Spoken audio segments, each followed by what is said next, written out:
We're going to try to trace the history of the discontent in the Niger Delta because it's very important.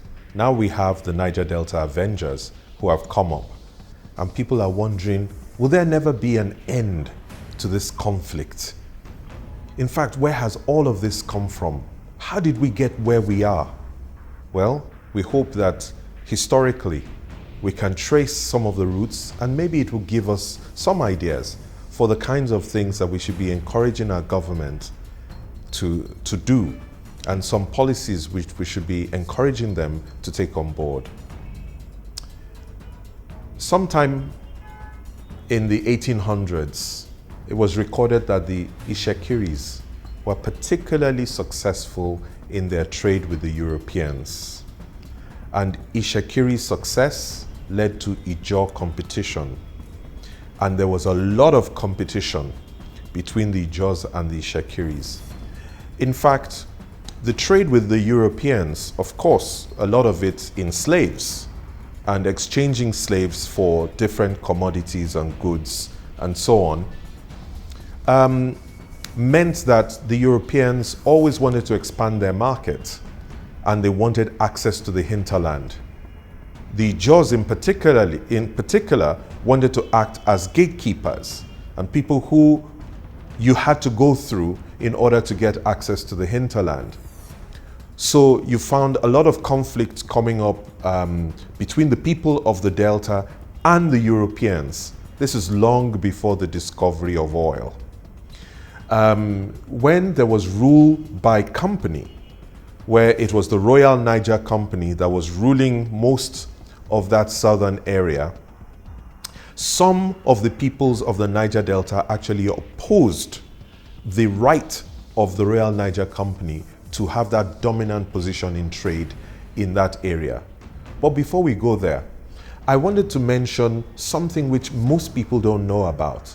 The fact that in response to the need to keep trade in that area and block the Europeans from having access to the hinterland, the Ijaws in particular were quite successful by creating something which they called war canoe houses, where a chief who had made money himself through slave trade and so on would then furnish a canoe that can take up to 50 warriors.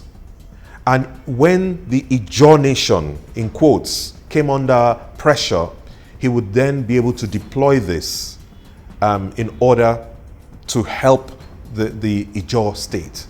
So you would find several canoes sponsored by captains within the Ijaw community being mobilized at the drop of a hat when the Ijaw people were under threat.